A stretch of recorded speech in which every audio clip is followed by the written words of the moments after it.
Hey everybody, welcome to the August 24th Tinderbox meetup. Typically our format is to go around the room and have new people introduce themselves, and clear we have a small group today and no one new.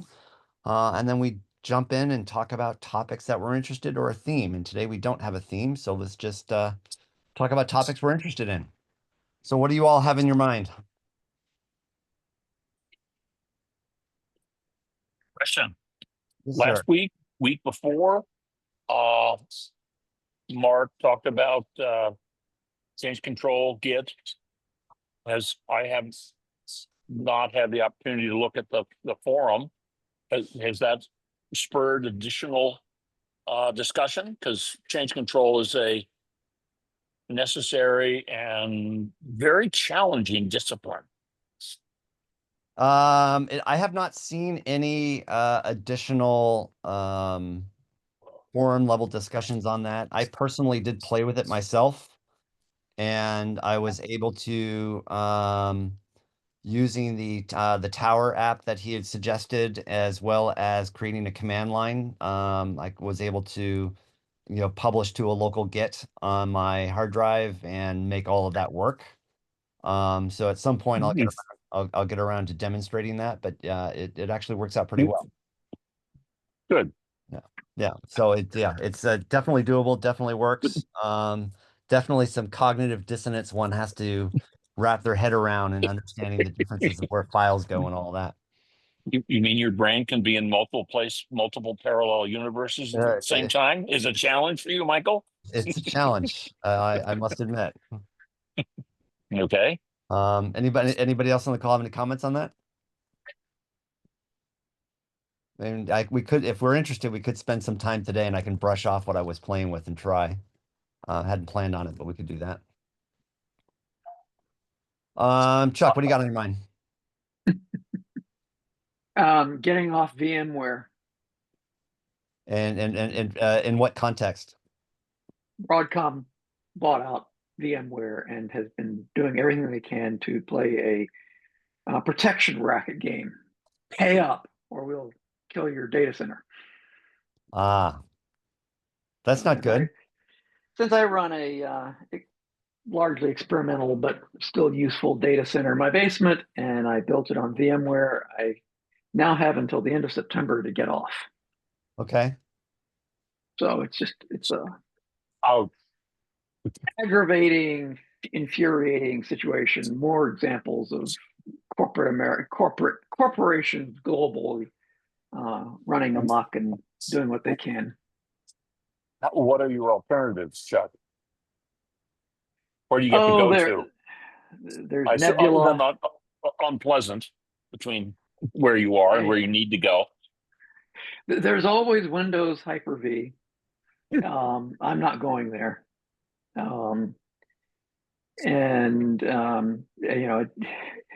For all the power of Microsoft, they were never able to compete with VMware, so it has some limitations.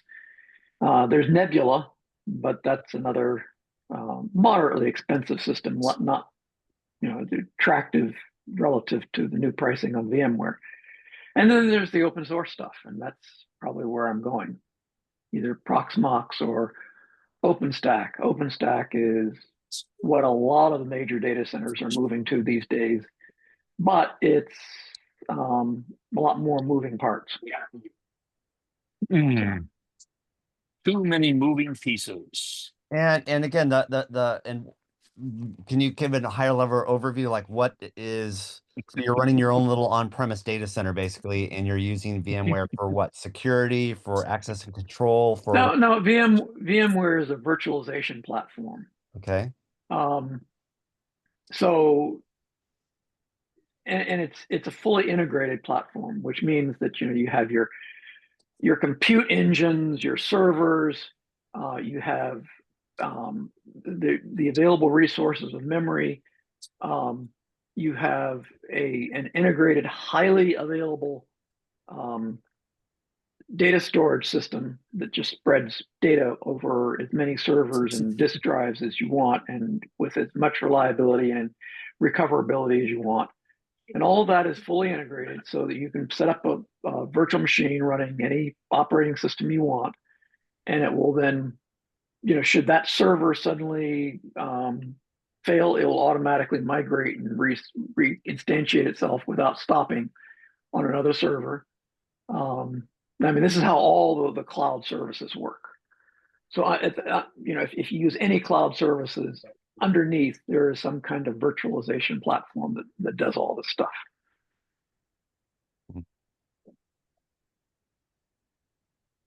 And what are the security implications when you have all these ephemeral virtual servers coming up and down and starting and stopping? Well, in general, you have security advantages because you can more finely tune security to the particular OS environment or the application environment. You can deal with security at a system level for all of the systems that are running, rather than having to go around and deal with each individual specific situation. So if you can imagine having a bunch of Windows desktop systems in a room, keeping all of them properly secured is a headache. Putting them all as virtual systems on a common platform that you then build in the security for makes that a lot easier job. Got it. The other thing that people that is relevant is you're familiar with all the containerization that has gone on. These are lightweight virtual environments that allow for setting up applications that run on a shared OS environment. So it's a bit of virtualization, but without having to put in place an entire operating system for each application. So you can build applications that can then run across multiple servers in containers. And you have orchestration for that, which is something called Kubernetes. And all of this tends to be integrated into the modern, fully integrated hyper virtualization environment. That's, along with networking tools and distribution of network resources and whatnot. So it gets quite elaborate when you deal with it at the full data center level. But it is the underpinnings of all the stuff that runs in the cloud. Got it. All right. So you're having fun with that. No. And again, and what's happening? So because of the acquisition, they're just totally changed their business model and pricing structures and all that. Oh yeah, they literally, everybody knew it. They bought VMware for the purpose of basically shaking out the customer base and holding them up by their ankles and shaking as much cash as they can out of them. So Broadcom stock has been way up because they're making a boatload of money off of a lot of people who were heavily invested in VMware having to pay. Now everything is an annual subscription. And you can only get service from Broadcom, which you have to pay for. And on top of everything else, they'll only sell you the premium package. You can't buy the a la carte packages anymore. Got it. So it's been a huge moneymaker. It's the same kind of thing that we see going on in the drug industry, where there's a drug that, maybe 10,000 people really need to stay alive. And somebody says, oh, I could charge those people $10,000 a month. I'll do that. Right. And that's kind of the same game. Got it. All right. What else? What else does anybody else have going on? I personally do not, so I'm just go around the room and let you guys chat because I've been overwhelmed with other tactics. Yeah, Bruce. Actually, as long as we're off the rails at the moment, I'm wondering if I can bring up a related topic.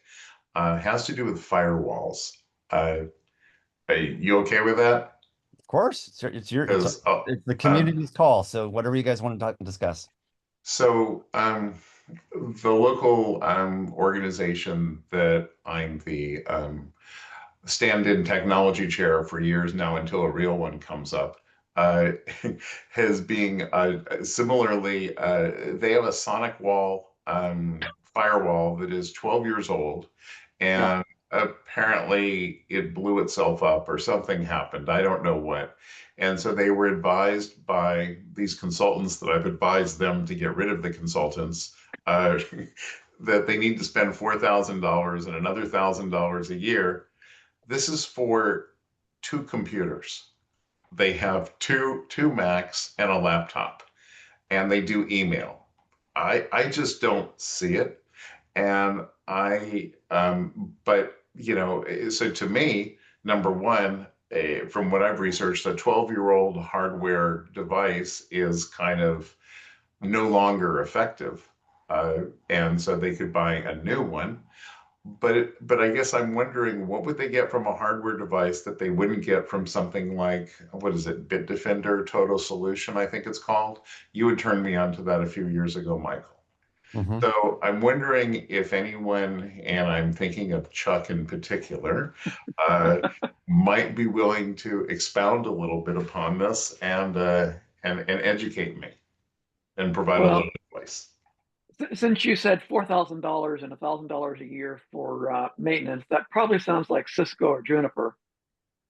Um, yeah, again, it's a protection racket, but now a firewall for a couple of workstations is not a big deal.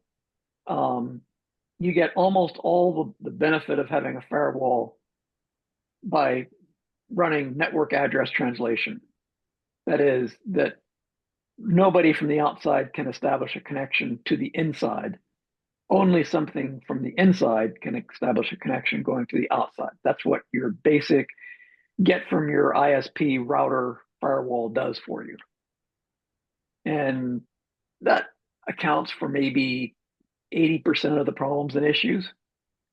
The other thing is to not confuse what you do in terms of antivirus and protections that you deploy on the desktop systems with what the firewall is doing. Firewall is watching network traffic going to and from the internet and allowing only specific types of traffic to flow, and basically imposing some traffic cop rules. What can happen if you want to keep a workstation?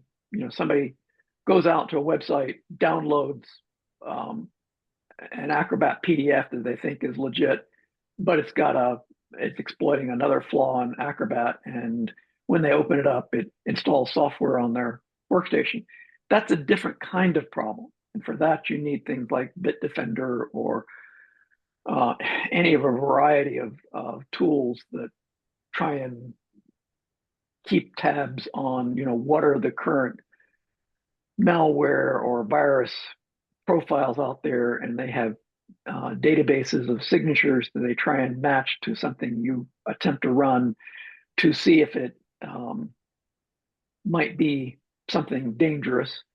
The problem with those systems is lots of false positives, and the new stuff is it takes them potentially days to weeks to catch up when something new emerges. And since the criminals are always putting out something new and always taking advantage of the latest exploit discovered, um, it's a cat and mouse game. Simplest way to deal with it is give people give people the tools they need and only the tools they need, and try and have people not do stupid things like visiting shady websites while they're at work. But human nature being what it is, that's a tough problem. In your environment, you could probably control it pretty well.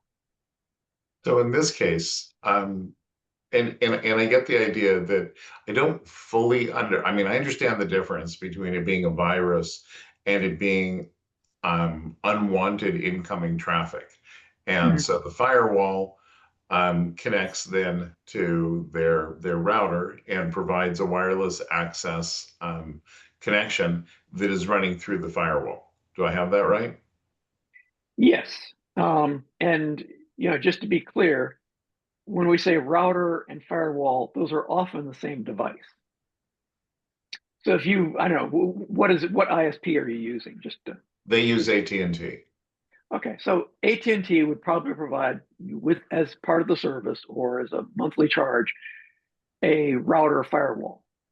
And at the very basic, you don't even have to do anything. That would at least implement network address translation, or what's called NAT, which is what allows traffic to only to initiate only from the inside going to the outside, not vice versa.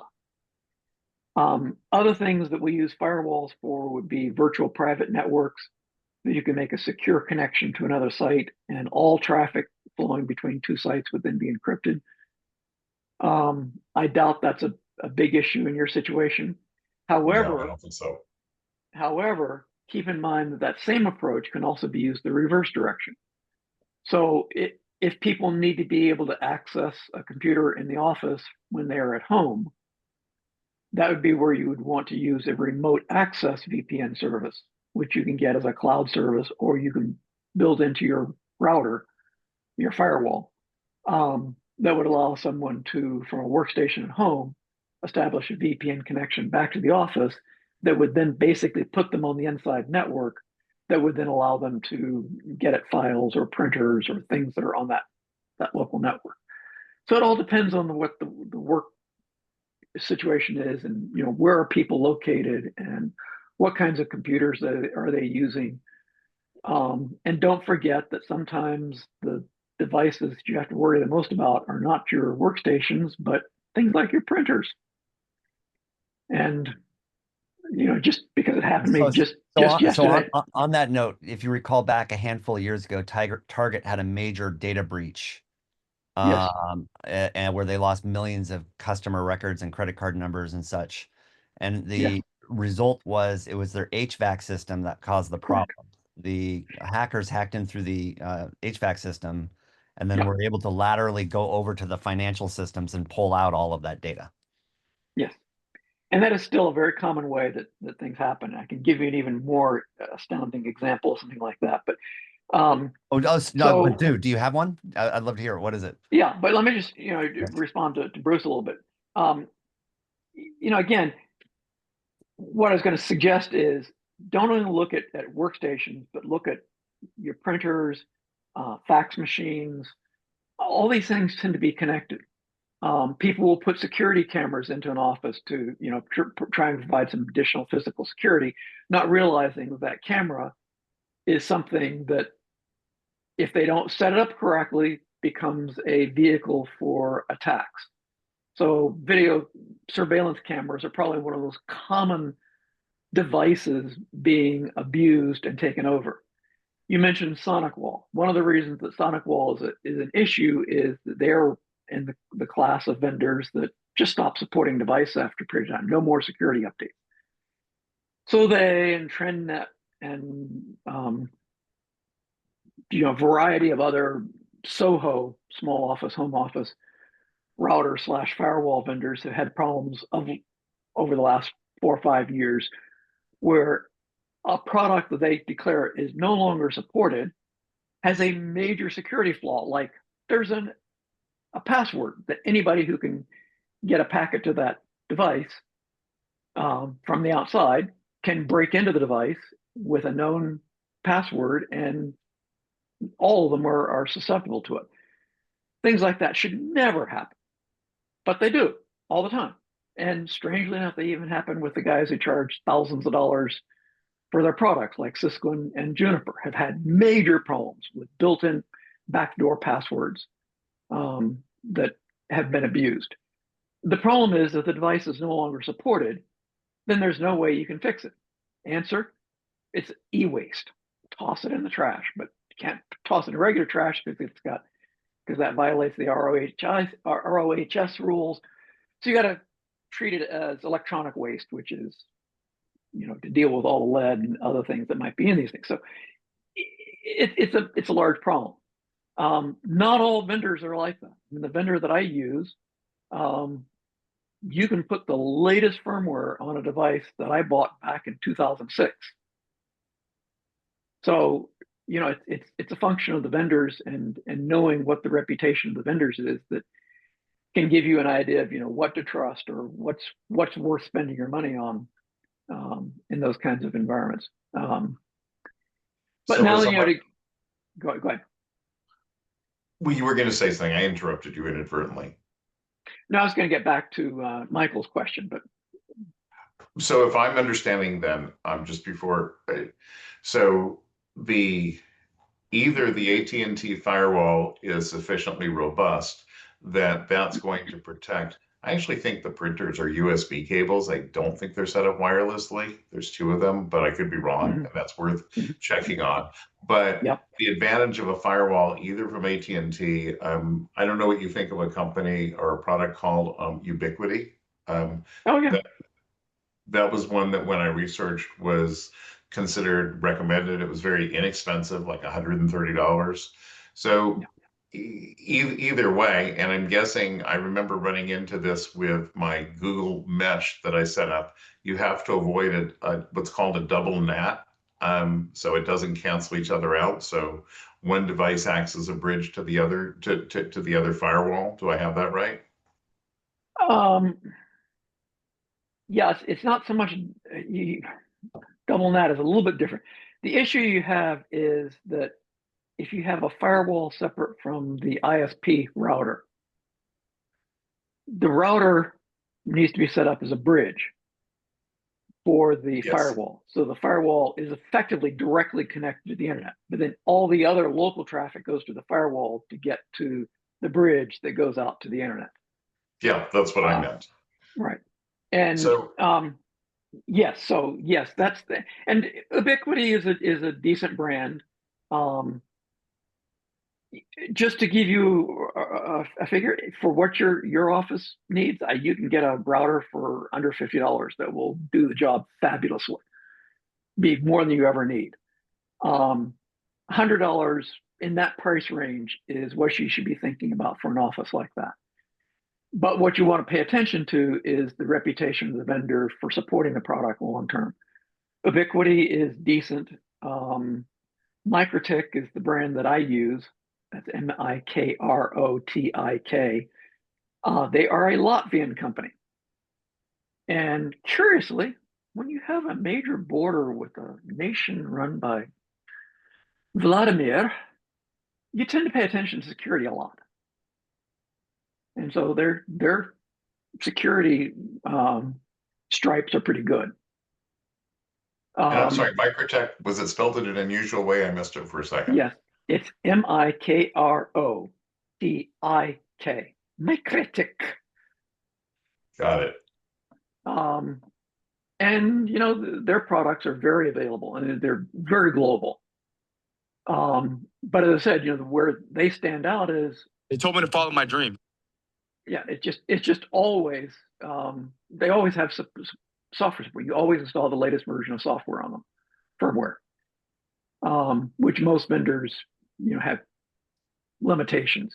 4 years is about the lifetime for software support for many products these days, which is inexcusable for appliances.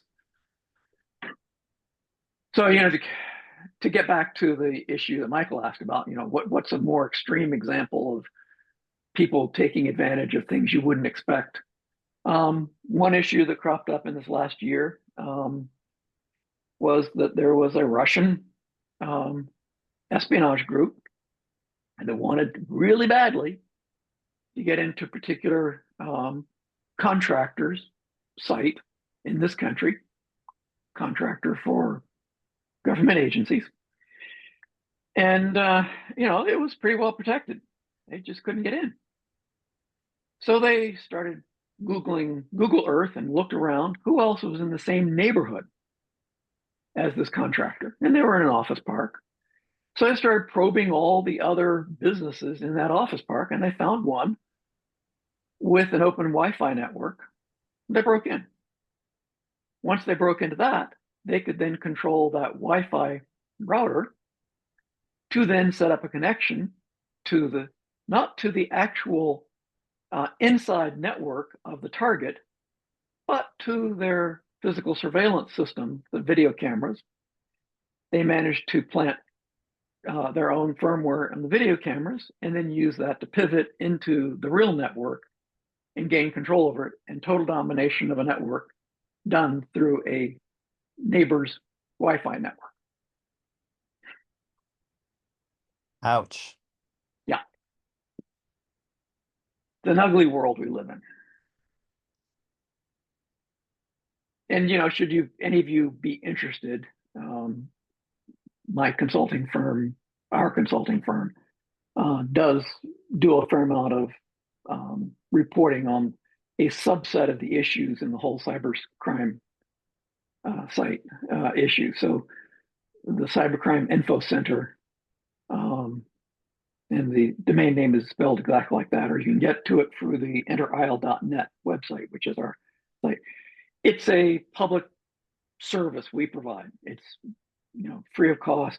It's a we haven't yet set it up as a nonprofit, but it's basically operated that way. And it just what we do is we do a continual scan. We have other people who do data collection on domain name usage and where domains are being abused.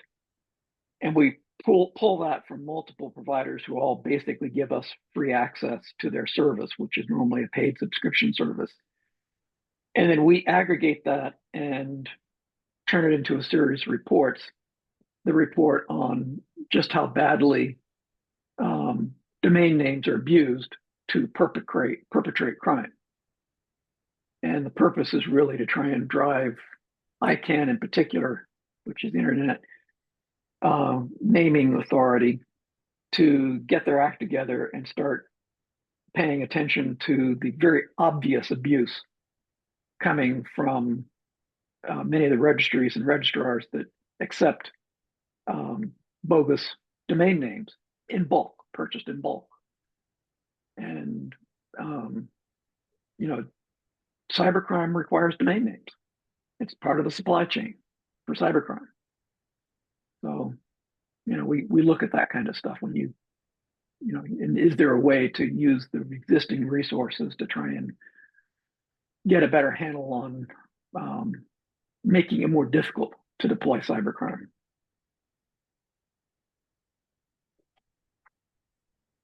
That wasn't an advertisement. It's just really just sharing the information as to, you know, some of the things we do. Definitely exciting. I think it's fascinating, frankly. So even if there is advertising in there, I don't personally mind. It's just such a, you know, it speaks so much to the way the world has become. Do anything new, AI. I mean, look at all the abuse that's already occurring with AI. Somebody comes up with something that should be great for humanity, and there's humanity out there exploiting it to attack humanity. It's just kind of Chuck, depressing. since you're on this, I'm looking through the meeting chat. Dave asked, does the macOS built-in firewall offer meaningful protection? Yes, it does. But again, it's there. What you're doing is you're adding some additional protection from other devices on the local network. So should a security camera be compromised and attempt to try and gain access to one of your workstations, the Apple firewall or the Windows firewall would possibly prevent some of the channels for abuse. But it's, again, for the installation of malware, you don't have to worry about it so much on Mac OS because they have something that they automatically deploy. Most people have no idea this exists, but they are constantly updating a series of checks, which are pretty effective, that it just happens in the background. You never see it. You don't have to worry about it. But as long as your systems can get access to the Apple mothership, they will be getting these updates that basically try and detect malware being installed or deployed on your systems. The other thing that I recommend to anybody on either a Windows or a Mac environment, or Unix as well, Linux, is don't run as administrator. All users should be just basic users. And if you need to install any software, there should have to be somebody who should have to use an administrator account and password. That solves a huge number of potential problems with malware installations. It stops most of the so-called drive-by attacks that can occur. So Chuck, out of curiosity, are you saying, so for example, here I am on my Mac at home. I have my account, I have my family's accounts. They are all standard users, and I have myself as administrator. Should I have myself as a standard user as well, and then have one extra dummy account that is the administrator account? That's what I do. It's a bit of a, it's occasionally a pain because every time you want to install something, you've got to enter that account and password. But that just blocks almost all potential attacks. So simple yet so smart. It's kind of like when I say to parents, they say, I can't get him to stop using my phone. And I'll say, he knows the password. And they'll look at me and say, well, yeah. So, Well, the other thing that I had mentioned to you once before when we were chatting, using a filtering DNS resolver and forcing all local users to go through that DNS resolver, which is something your firewall can do, is a very good way to catch things quickly. So that's if a site gets flagged as being a delivery agent for malware, so that there might be some drive-by situation where you click on an advertisement on the New York Times and it takes you to the advertiser's site, but that in turn has a link that passes your information along to a malware distribution site that takes advantage of some exploit that's been discovered and tries to push malware back to the original requester. That kind of situation depends on the domain name, which is why my colleagues pay so much attention to the domain name abuse. So for that domain name to be used, they have to go through a DNS resolution to get the IP address. And if you have a DNS resolver that filters and says, oh, we heard about that one, that's no good, and doesn't give you an IP address for it, that again blocks the attack cold. So, some simple things can go a long way toward providing adequate security until you start getting into, whole buildings of offices full of people of all stripes, all supposedly playing by the corporate policies and often not. Ultimately, the biggest problem for large businesses are their own employees. it's been so long, I've forgotten, but I think after our conversation, I switched to the Google Resolver. Yeah. Is there a different one you recommend these days? Theirs is okay. Cloudflare, the 1.1.1.1, or what was IBM's Quad 9.9.9.9 are good. And then one that Cisco acquired, which is OpenDNS, which is the 208.218, I think, type of address. But if you do a search for filtering resolvers, you can find out who all the various players are.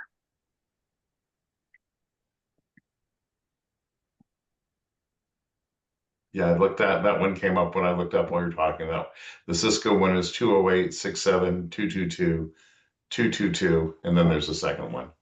Yes.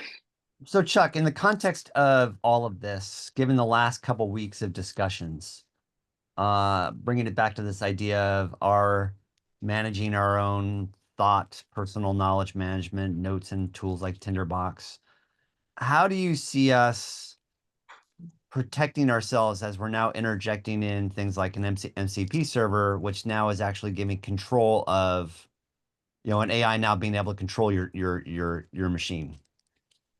And how does one go about taking those kind of security issues into consideration? And then let me ask a final question. Maybe you can help us out with this.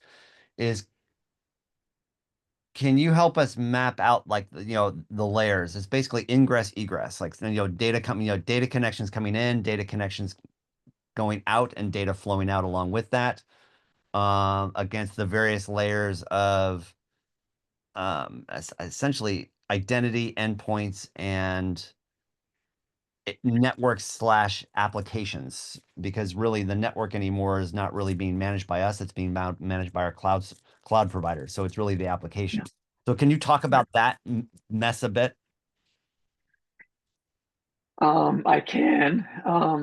I will say that I am a slow adopter of AI for the very reason that so much of it gives me heartburn from a security point of view.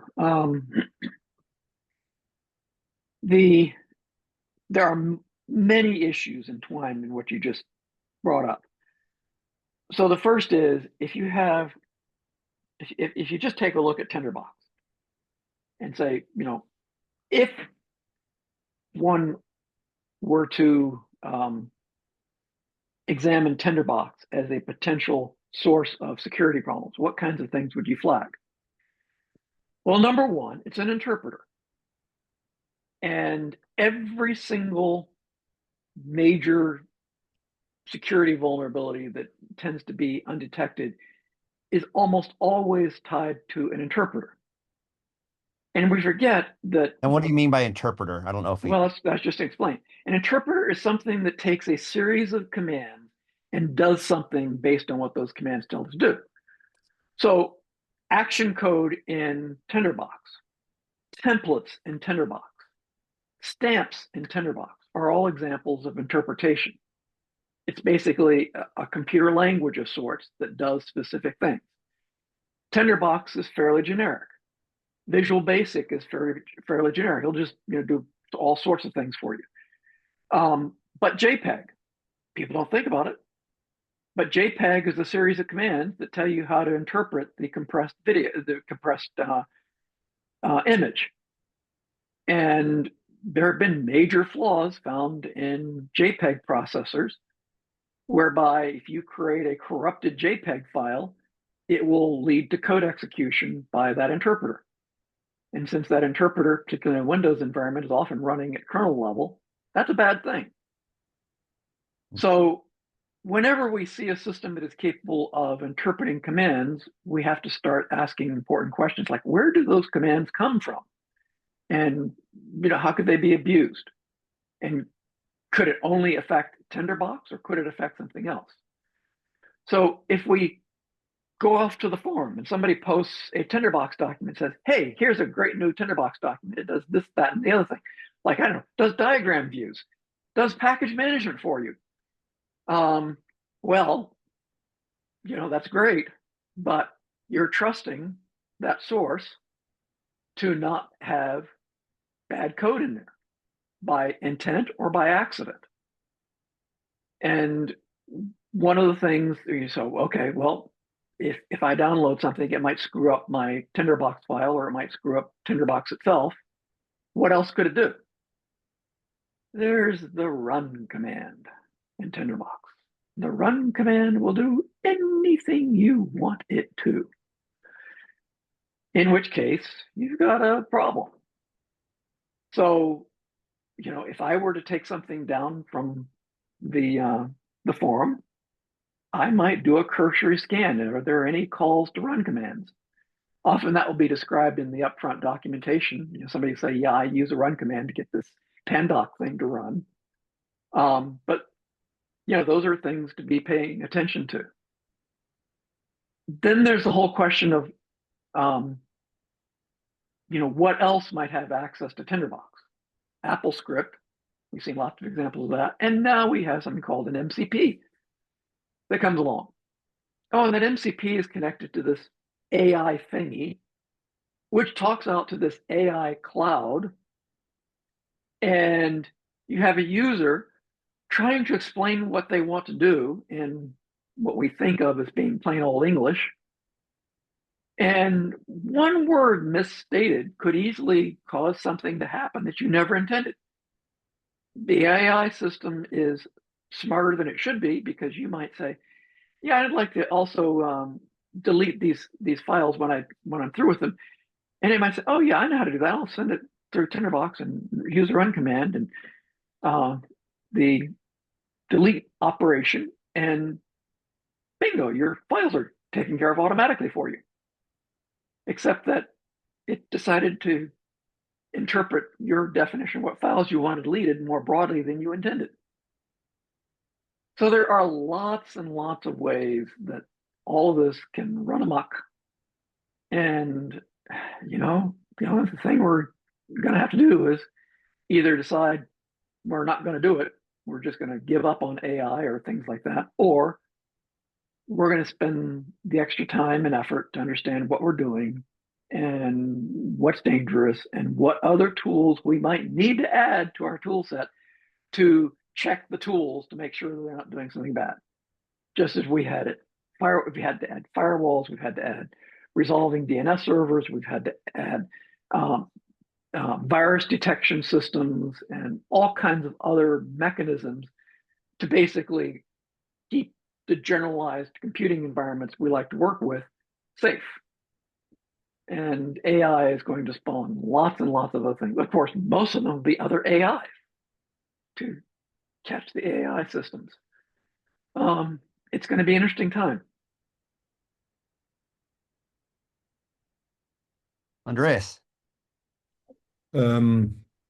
Thanks for helping us becoming way more aware of those things whenever you talk. Thank you for that. Jack, could you please shed some light on the difference between software and hardware firewall? Probably something of interest for Bruce as well, but I would love to get your take on this. Okay, so when we say a software firewall, generally what we mean is a firewall that's running on our computer. It's like another application. It's something we install. We go out and it either comes with the operating system, which is the case mostly these days. But you run it, it's there, you have a user interface to it, it's all part of your computer.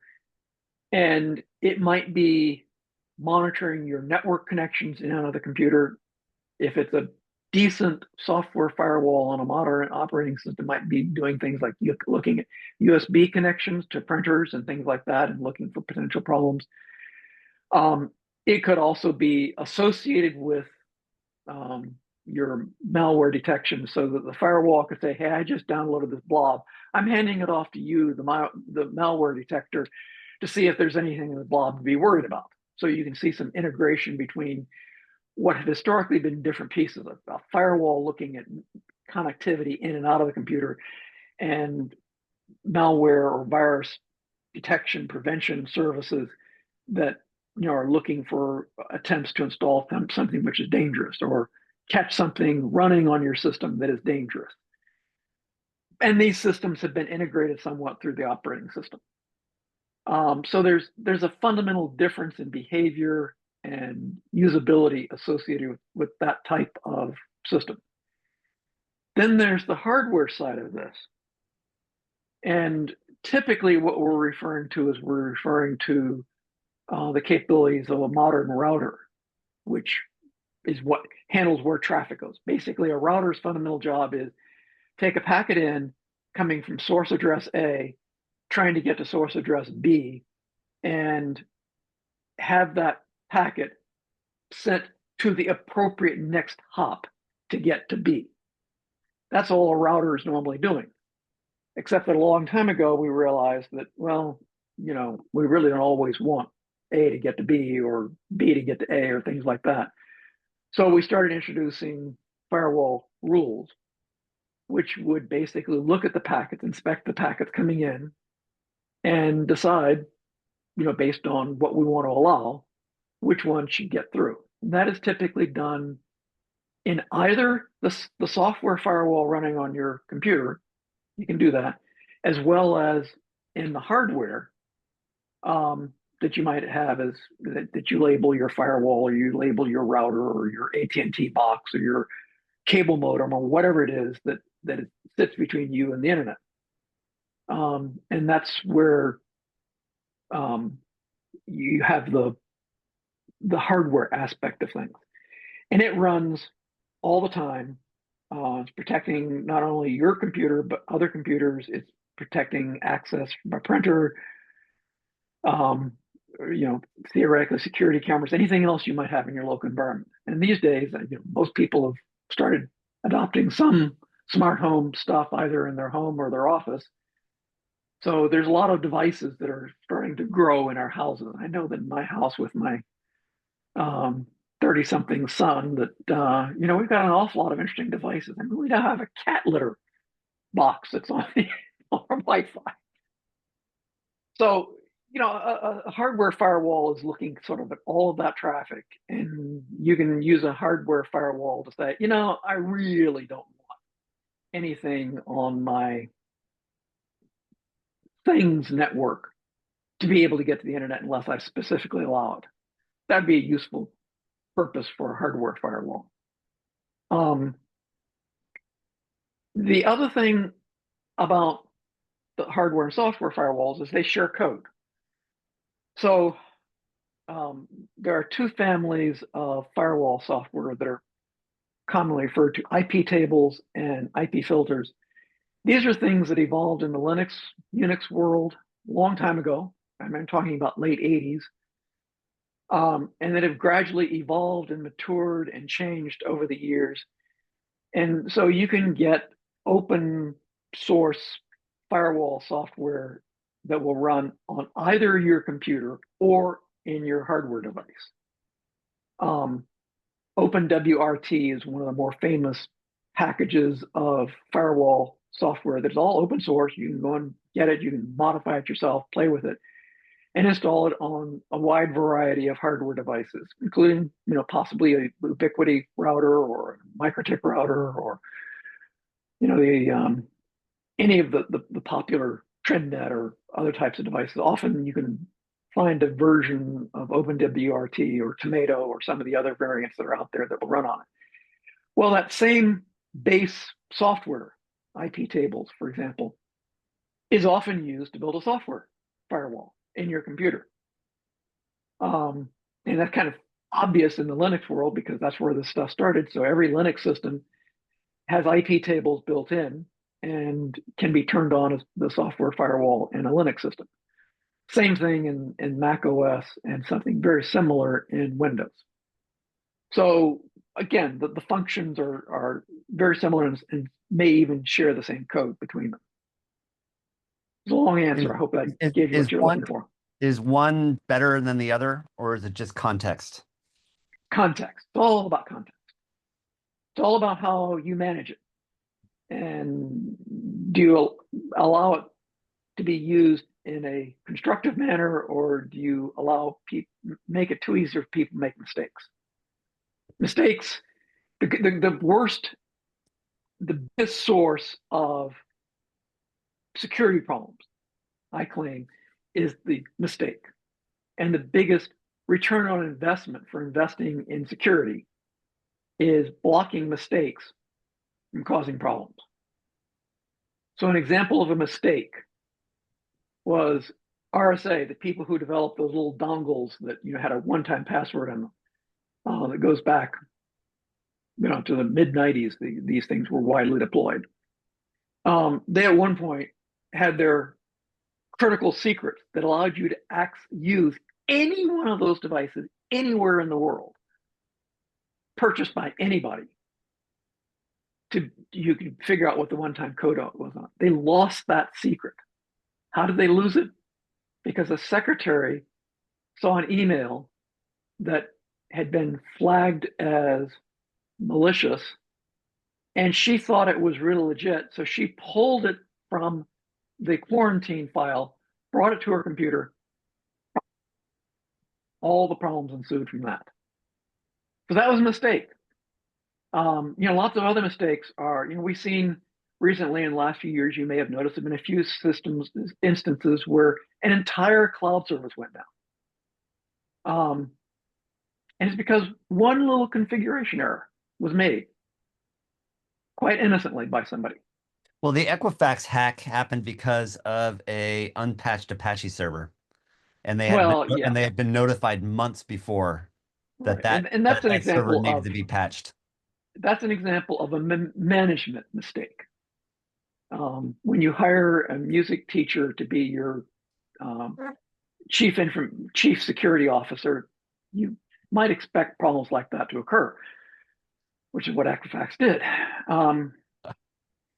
But yeah, so mistakes occur at all levels. They occur at management not funding things correctly, management imposing policies that restrict what security can do. But they go all the way down to the lowest level. The security guard who doesn't pay attention when somebody shoulder surfs into the past the gate, following somebody else. Mm-hmm. All these kinds of things represent mistakes, and better security often pays for itself by eliminating the damage that mistakes can cause. Well, and And David, so that's and on that note, yeah. David was part of the whole Y2K fix, right? And once Y2K went past and the world didn't blow up, people are like, what was the big deal about? Well, part of the reason why it was a big deal is we made it a point not to make it a big deal. Like people put in a It's shit ton of work to make sure the world didn't blow up. I mean, to emphasize what Chuck said of preventing mistakes. Yeah, that was one hell of an education. And so my two techies were on, so we had built a product that scans software for issues. Sometimes dates, sometimes not. We don't really care. You're trying to find all the relevant moving pieces, which is a non-trivial problem. And the two techies were on site with Coopers and Lybrand, and their scanners, which they had jointly written, were not working correctly. And I asked these two Brits, I mean, they should be on top of this. I'm just a Yankee. And I said, well, you're running a whitelist. Chuck, would you like to comment on what a whitelist is? Or want me to, I'll run it. Go ahead. All software has headers to kind of identify what it is.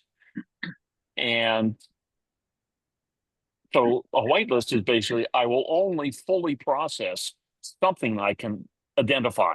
If I can't identify it, I put it off on the blacklist for additional instruction. That's simple enough? You're politically incorrect there. It's no longer blacklist, it's blocklist. Oh, I apologize. And instead of whitelist, it's allow list. Oh God. Ancient history. I'm sorry about that. which honestly, yes, it's political correctness, but it's better terminology, to be blunt. A block list is more obvious as to what you intend. Allow list is more obvious as what you intend. Whitelist is confusing to people. Right. Yeah, thank you. That allow and block. Thank you. That's very important. Allow and block. Yeah. Excellent. Thank you. And you realize that we are facing another date issue. The Unix that's 30 time is coming. Next decade. We're going to be dead. I'm going to be dead by then. I don't care. Chuck? Most computer time systems these days are based on what's called the Unix epoch. You can look it up in Wikipedia. There's a lot of interesting history there, but fundamentally, time is measured in seconds since the second after midnight, January 1st, 1970. Now, I was a freshman in college then, an auspicious year. And so, if you look at what's underneath inside of your computer, the little clock that's running, it's counting seconds since that date. and then it converts those seconds into what you see. And by the way, this is cropped up in some of the discussions we've had about Tinderbox and date interpretations and things like that. Well, it's a limited integer, 64 bits. It runs out of seconds and turns over and becomes 0 again. It's sometime in 1937, 2037, I think. I keep forgetting the endpoint. But it's about a decade away. And there's a bit of a, we really should be fixing this problem now, guys. That didn't go over well with Discussion going Y2K. We're going to replace all those systems. So just ignore it. It'll go away. So that's another version of global warming that's creeping up on us that we're all ignoring. Well, it's not creeping up. The issue is one, as you point out, Michael, that most people think Y2K was a hoax since nothing bad happened. And then early March, the internet bubble broke. And so that's what people remembered. And the people that made Y2K a non-issue are, so I'm the senior person here. Everybody else is kids. But the older people that understand these systems are leaving. They're taking their knowledge with them. Yeah. They're not going to be available like they were 35 years ago. We'll have AI to. Oh, good. I'm glad I showed up for this call. Thank you. They're working hard on teaching AI to program in COBOL. But every time I respond to AI and says, you know what you just told me is being factually accurate is total bullshit, and I know it is because of these reasons, and its response is, oh, you're right. I made that up. Like, mostly I get away with that. Yeah, most of the time I get away with that. Yeah. It's obsequious. Yeah. But let's Bruce, go ahead. I was just going to say, I've been using, I mean, you all have heard me say I use Google Gemini Pro, and other than like lately, I asked it to create something and it didn't actually produce tables. It produced that silly, vertical lines and dashes. And it says, well, I'm having trouble with markup. Other than formatting issues, and it doesn't seem to be real good at math at times. It can have problems, but I've been using it to help construct a good quality relational database using AppSheet within Google. And I have to say, I try not to get into the whole idea that I'm actually talking to someone, but it does feel like I'm dealing with a reasonable paid consultant. It has that tone, the information, because I know how to build a relational database. That's the other thing that continues to be so critical. If you have knowledge and then you're getting information, then you can tell when the information is discrepant. But I don't know. I mean, I keep hearing these stories from other people, and being a psychologist, I'd love to see a hallucination. I'd love to see, it go off the rails, and I just haven't had that experience. Oh God, that's the image, Bruce. Excuse me. But I also don't ask it ridiculous questions. So you get a thrill when it hallucinates, because this is your profession. Well, I'm saying I've been denied that opportunity. It has, and also, I mean, I've taken it so far sideways. To my mind, that is not what a hallucination is. There's another term, and I haven't fully thought it through, but I mean, I've worked in state institutional settings and inpatient settings. I have witnessed people who report having auditory and other hallucinations. This is not a hallucination. This is bullshitting and making stuff up. Well, so that's confabulation. Confabulation, but it's also probably more akin to what we do when we dream. Sure. I mean, a dream is more or less your mind taking some image that just gets triggered by random neuron pulses, and well, what goes next with that, and what goes next with that, and what goes after that, and Yes, things of I that am nature. not popular among my psychoanalytic colleagues because I view dreams as little snippets of random information that comes along. But being human, we love to make stories. And so we weave it into something. But What's really scary about all this though is I had dinner last week with a leading AI developer who's working in the digital twin area. And they've built this neural network out, combining multiple language models together with multiple pipeline utilities. And the AI kind of helps choose its path to figure out which neural network it's going to respond to with what particular type of question. So depending on the context of the question and the question itself, that will determine which language model, which set of pipelines, and which neural network path it chooses to use to get an answer to the question. And they're like, we know it's working, but we honestly have no idea why. Yeah, and they really can't figure it out. They know that when they put it together into this combination, the brain functions, and now they're trying to figure out why. it's interesting. I have a colleague from USC who, 20 years ago, he was building this stuff with his silicon computers and programmers, AI sims for, he's always been about PTSD and Afghanistan, Vietnam, Iraq, wherever it happens to be, and using virtual reality.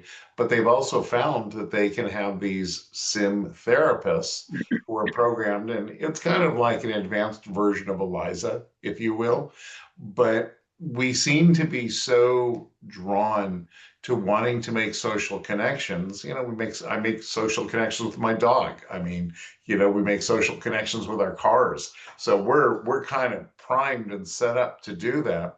I was at a get together last night, and I don't know, we talked a little bit about AI, and one of the other people there was talking about how she loves when, her AI program offers to do things, and, would you like me to do such and such? And she gets all tickled. She says, well, yes, I certainly would. Would you please do that? And she makes sure that she's very polite to it.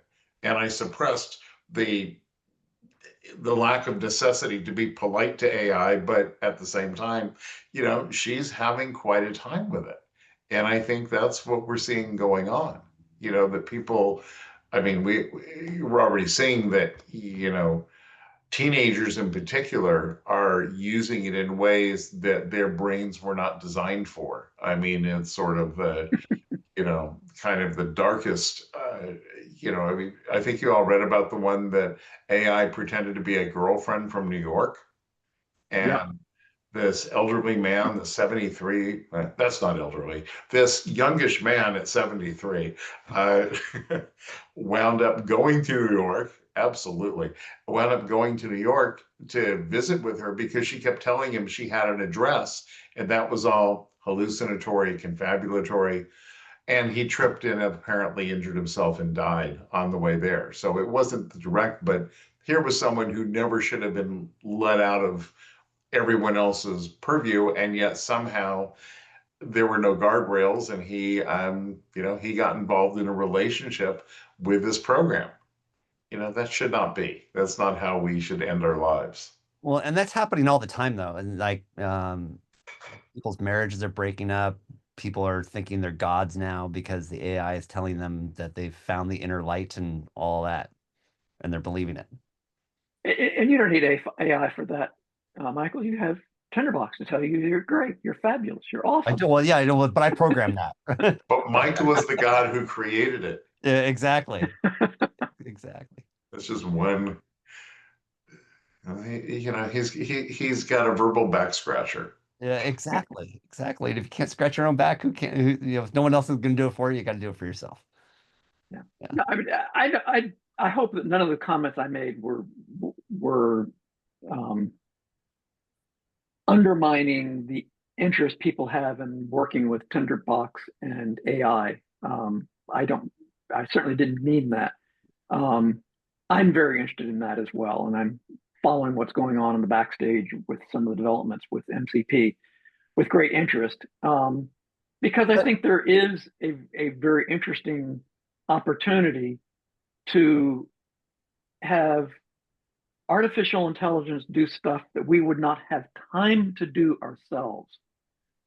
The boring stuff, to dig through and help curate the material we have in our Tinderbox documents or our DevonThink databases or things like that. I think that's terrific. It's just also sad that there's going to be so many ways it will get abused and misused. Yeah, I think one of the biggest challenges on that, even Mark Bernstein talks about that, like to what, how do you keep, to your point, Tinderbox is such an open tool. How do you then start layering in controls that would say lets the human agent do whatever they want with the openness, but not the MCP? So for example, delete. What happens if the NPC accidentally starts using the delete command and deleting notes and mass? So there's some like control issues that you would want to consider about protection. The other thing that came to mind the other day is I think there's a major risk in spearheading the collection fallacy for people, and that they're going to start generating a ton of notes and parsing them out and populating attributes once they get the stamp mechanisms figured out, where they're collecting more and more information without really properly and effectively processing it and providing appropriate cognitive thinking towards that, or critical thinking, and that we're just going to get tens of thousands of notes that actually mean nothing, and that will then ultimately defeat the purpose of bringing something over into your thinking environment and then truly thinking about it. What are all of your thoughts about that, and how do we combat that collection fallacy? Well, I think you bring up You know, something fascinating in that the minute we allow these note takers, and I'm using note takers, but I'm also looking at the transcript, and the minute we allow it to decide what was important and synthesize it, the thing that I worry about isn't that it's inaccurate, but that we didn't use our brain to do it ourselves. Correct. And the fact that there's that temptation, and it is a temptation. Uh, I worry that's the road to just turn us into, slugs that we're going to rely on AI for making all of our judgments and lose the critical thinking skills that we have spent so long developing. Well, and there's this expectation to do things, as Chuck pointed out, faster and cheaper. So do we have the time to actually sit there and determine what was most important when 80-90% of the time the AI is getting it right? Yeah, that probably was the most important thing, but that it's that nuance that's getting missed. That is that extra 10, 15, 20% right, being righter better, or would understanding the underlying nuance of what that right meant help you out down the road 3 months from now, when that kernel of insight was actually more properly established if you used your critical thinking versus it just being dumped in there? I Chuck, you're think the it expert comes to down respond. to an area called self-efficacy theory, where I mean, I can't tell you, it was 3 weeks ago that I changed the battery in my 1992 Miata. And between researching which battery should I get, because there were a few choices, and then finding the store, making sure it was the right battery, getting the right millimeter wrench, everything else, I have so much satisfaction from that stupid little task. But I could have just called AAA and had them do it for me. And in terms of time, that would have been cheaper or would have cost the same. But I think that element, if you will, when you apply it to our thinking and you apply it to our work, I mean, I think this whole business, frankly, of cheaper and faster is absolute smoke. I mean, who doesn't like going into an old-fashioned store and having a conversation as opposed to Amazon Fresh scanning your basket for you so you never have to interact with anyone? Yeah. But the youngest generation, unfortunately, wants Amazon Fresh. I'm seeing this every day now. They're finding the idea of face-to-face interactions. It's a task that it isn't that they enjoy it. They sit there and they worry and they not everyone, of course, but by and large, you're seeing that. But they worry, they look at it as something to get over. You know, we've all heard the term adulting, as though adulting is the equivalent of having to bathe the cat or something. You know, it's just the idea that we get pleasure from these different activities. So I think that's, you know, I don't know. That's the thing I worry about, is who's going to guide them. Yeah, and what are your thoughts? Oh, I have to have thoughts about this. Yeah. Uh, well, I think my thought is that this is where older generations have something to offer and have something to teach, because we've gotten to the point that many of their parents don't have that experience. We've gone far enough into generational, you know, behavior. I mean, what is one of the latest parenting theories? This, you know, you had gentle parenting, which meant don't punish them for anything and make sure you understand and support their feelings. I'm more of an authoritative parenting guy. That's what I've taught parents for years. But now I forget what the term is, but basically it's make them experience all of the harsh consequences of their behavior and make sure they learn their lesson. So it is sort of the opposite of gentle parenting, and in my mind, just as skewed. You know, a child forgets something, and so they have to. I forget some of the examples, but every single one that I read made my stomach turn. You know, it just was. It came across to me as disrespectful and frankly, just cruelly intended, you know, teach them a lesson kind of thing. Yeah. I don't see that one. Mhm. So I don't know. It's a question, and you know, I mean, we all know there's not enough going on in the world these days, right? Exactly. Andreas. Um, Let me lower the hand. All right. Yeah, I was a few minutes ago, I was just saying, and didn't we actually at the beginning of August in our session, we were going about actually those things. It's not a problem of collecting a lot of information all over the place. We need some mechanics and technique to engage with those collected snippets and information. And as far as I'm concerned, I'm most of the things we were talking over today, and I do for myself, I'm not able to do without the toolbox of Chuck Wade. I'm not capable of relating more than 20 or 25 informational aspects without having such a robust tool that actually sets me thinking.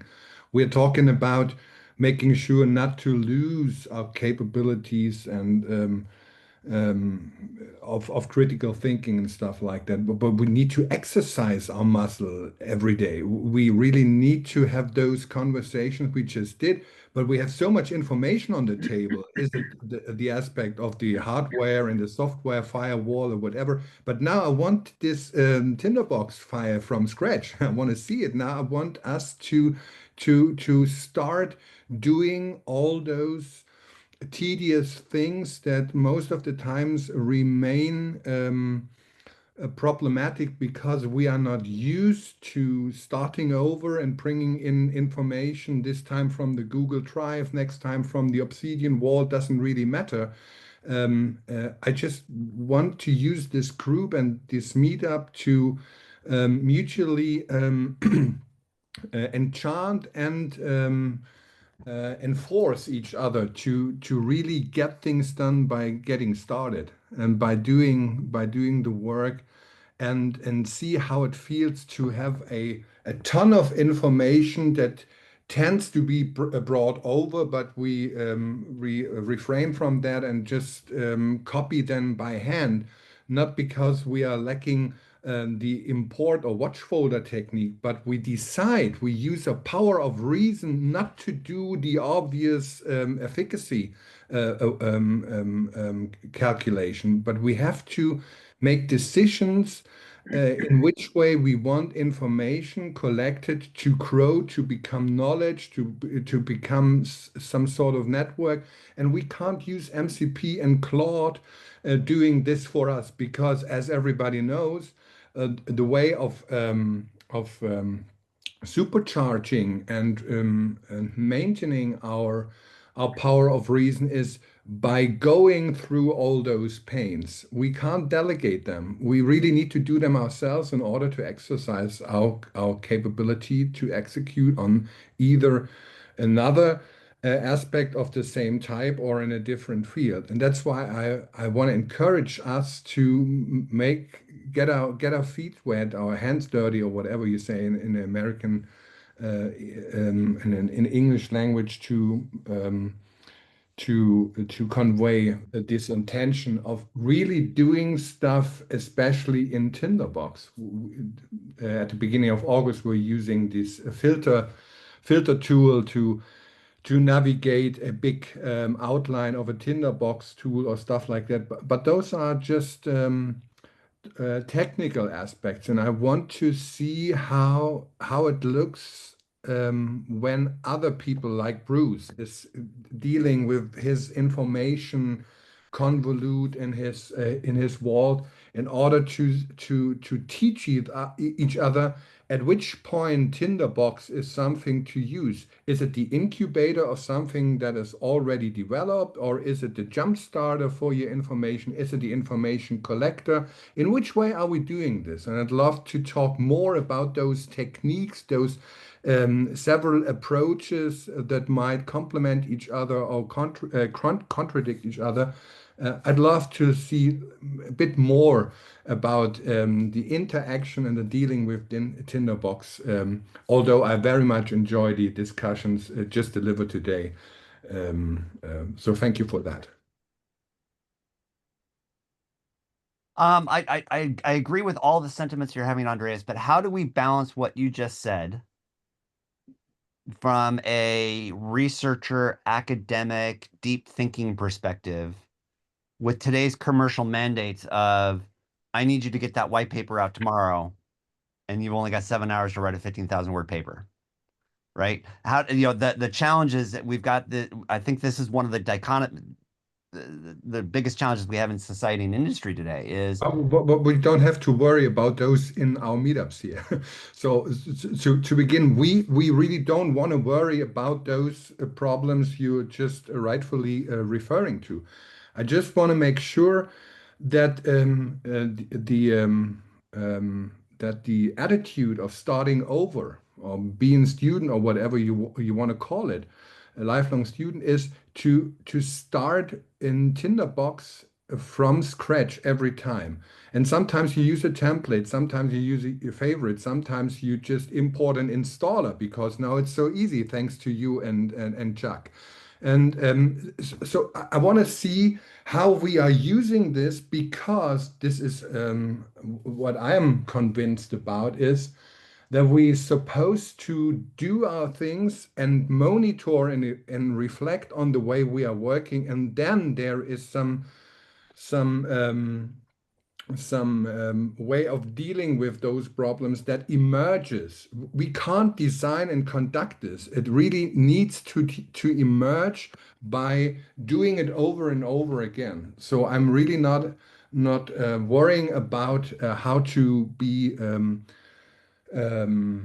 of relevance to those outside. I just want to make sure that we here in the meetup group, not just talking about technical stuff, but showing each other over and over again how to start, how to bring information in, how to incubate them, how to link them, how to unlink them, because I think this is pure magic, and it enforces everybody not always seeing new features, but by actually doing them. Getting your act together is to make it a habit to work, and to see other people using Tinderbox in a way that is doing the heavy lifting. Most of the time I come here and here, okay, I do it actually there. And I got you, Michael, are one of the exceptions who's probably really starting every single project or whatever in Tinderbox. Sometimes you're crazed using one of your own templates. Sometimes you just use an empty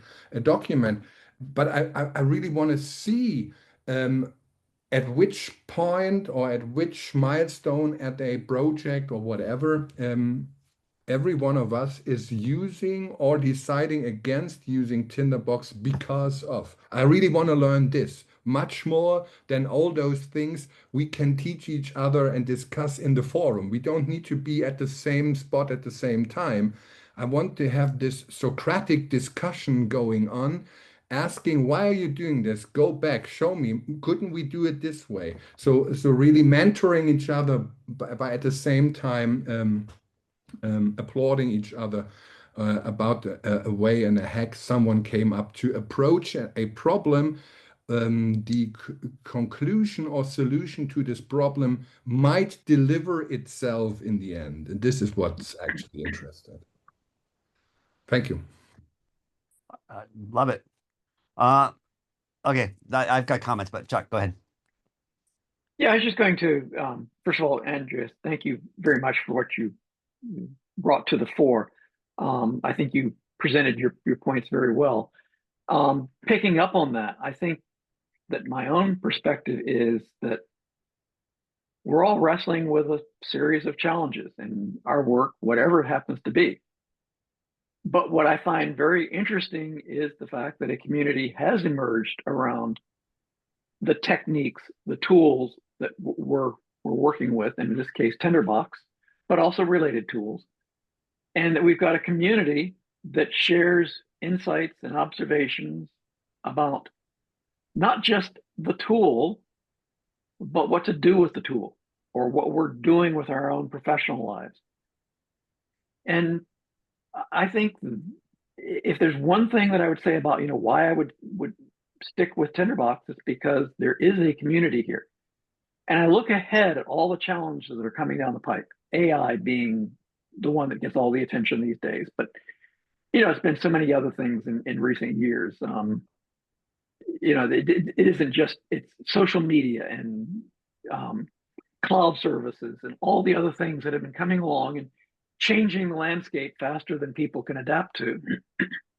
And I think if we're going to adapt to any of these changes, it's going to be because collections of people think carefully and exchange their insights and observations with peers in possibly totally different disciplines, and that we collectively gain insights that allow us to better interpret what to use, how to use it, why to use it, and what are the real underlying issues we're trying to resolve. So we can't do this by ourselves. And if there's one thing that makes Tinderbox attractive to me, is that there's an actual community with Tinderbox. And I'll shut up now. I like that. Thank you, Chuck. It kind of gets back to sort of a live version of what, Michael, you've been saying the entire time, which is incremental formalization. Yeah. That's really what our conversations are in a way. Yeah. I love these weekends. I absolutely look forward to them. And, it's Tinderbox, but, the opportunity to be around a bunch of considerate, knowledgeable individuals who form a community, this is just a happy accident.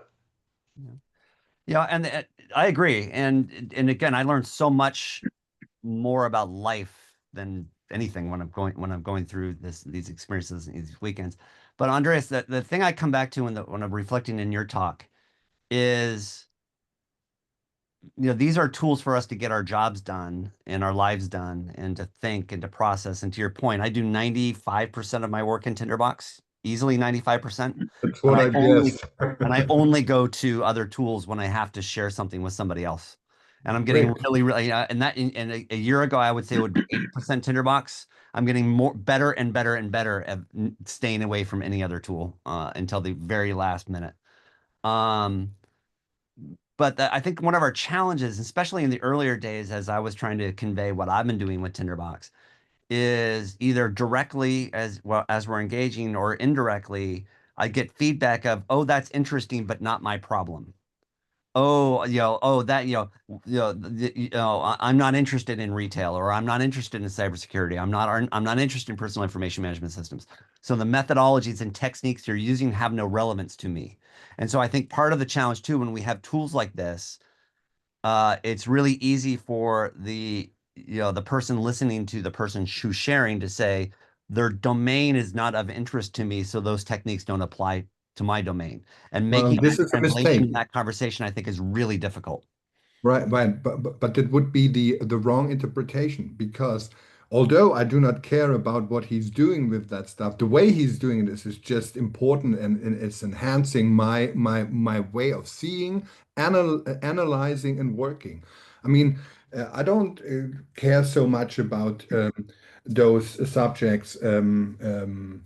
Jack got himself engaged into in order to create the toolbox. Right, But now I'm really a little bit interested in what he's doing with that as well. But he delivered a tool that just emerged from over there. And I just said, oh my goodness, why are you just coming up with this right now? Couldn't you have busied yourself with all your heat pipes at home 10 years back? And this is what I really want to tell people that there is much more technological and methodological transfer to be made by looking into subjects I really don't care about as far as the content is concerned. So, as Jack said, we can only be a community of either peers from the very same island, or we are just curious about how we go and about things, no matter what it is. right. So that's what keeps the community together, and that's why I like the way you are pushing your marketing stuff, which most of the time I don't care, but I learned so much. I can't help it. I mean, Yeah, you are teaching me in a much better way than anybody else can teach me because I'm not having this curiosity from the outset, but the way you are doing it is so persuading that I learn much about marketing and I learn about Tinderbox supporting you in supporting me, not being willing to learn, but ending up as a maestro. right. That's incredible. This is the way it's supposed to go. Yeah. Well, Well said. yeah, no, that's really good. And I think that statement you just had is a massive evolution of this community too. I don't think we could have had this Yes. conversation we had today And this is 4 years ago. and we owe it a lot to you, Michael, because you started and no one said, give us another marketing. And then said, here you go, there is another marketing lesson. You're And gonna get it whenever everybody you is want. benefiting from it. Yeah. Everybody, even those denying it in the background, they've seen all the videos because the way you're doing it, the way you're explaining it, the way you're replying to question 24 hours. A day. This is incredible. This is the mindset, and I really have to thank Chuck for emphasizing the community aspect. We have to thank you, Michael, for being such a good spiritual director of it, and we always get coached from Bruce by getting off the rails and coming back and being more precise on our question. This is, as Bruce said, this is just the highlight of the week meeting people, considerate people who love to listen, but from time to time can contribute in a way not expected before, but sublime and really enchanting and enhancing. And I love to see all that what we are just talking about, doing a little bit more on screen. Probably Yeah. not today, but from now on, because we know give us the stuff we don't care, and in the end, we're gonna love it because we will have learned how to deal with those things using Tinderbox. Not all the time, but more often than one might expect. Right. So on that note, and to anybody listening to this, and I challenge you, Andreas, with this as well. do you have a project that you want to walk us through? Like, I've been doing this, I've been working on that, I'll try this. Like one I'll commit to that's will be spearheaded by David Eddy is either next weekend or the weekend after, I'll demonstrate my implementation of the Git repository, you know, and show people that and just show the run Oh. command scripts I've set up for doing that. And, you know, and what's fascinating about that too, and I learned is it's really quite, you know, it's interesting, the cognitive dissonance of the hidden files for the repository versus your own Tinderbox file and seeing the differences. It's pretty cool, but somebody has to show you the side by side comparisons to really get it. I'm looking forward. How to push change control down to the individual level Yeah. is, given the supercomputers we all deal with, carry on our pockets. I mean, literally, that was one of the major things that pushed me into the Y2K market, of the lack of change control in the biggest of big firms. Yeah. Totally dependent on individuals. Yeah. Awesome. All right, everybody. Hey, well, look at that. It's top of the session. This was a fantastic conversation today. I had no idea where it was going to go, and it ended up great. So, hey, And everybody. just to comment briefly, since we get 30 seconds of Tinderbox, Of course. as I mentioned, I've been using AI to help me build this relational database. What I didn't say is that I've used Tinderbox to sort through the information. And, you know, it's the world's simplest Tinderbox. I have two attributes, one for data type and one for what's the purpose of that field. And then I've been popping in some of the other little snippets that Gemini's been giving me. The point of that is that by slowing down, and then it made me think about it, and then I would think, oh, I'm missing some fields, or I need a join table to create this level of granularity.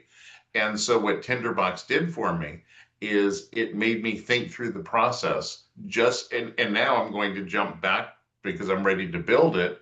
But what started off with 2 or 3 tables is now 17 tables. And I'm looking forward to seeing how it all comes together. But had I not used Tinderbox for that, I think that it would have been a more haphazard, random effort rather than feeling like I now have a different roadmap. I've got all the links going of where they have to relate. Right. And now that combined with the two makes me feel that I'm going to have a more successful project. Well, and then going back to your point of self-efficacy, and you've then developed some self-efficacy along this way to think about, I got this, right? Yes. And you've got the provenance of why you've got this. It's not just some mental masturbation. It's actually, I can actually go back to, here's how I got to this point, and here's how I evolved, and I can look at the provenance of my knowledge, and that really helps. Yep. On that Awesome. note, All right, everybody. See you later. Have a Bye. good week. See you next Saturday.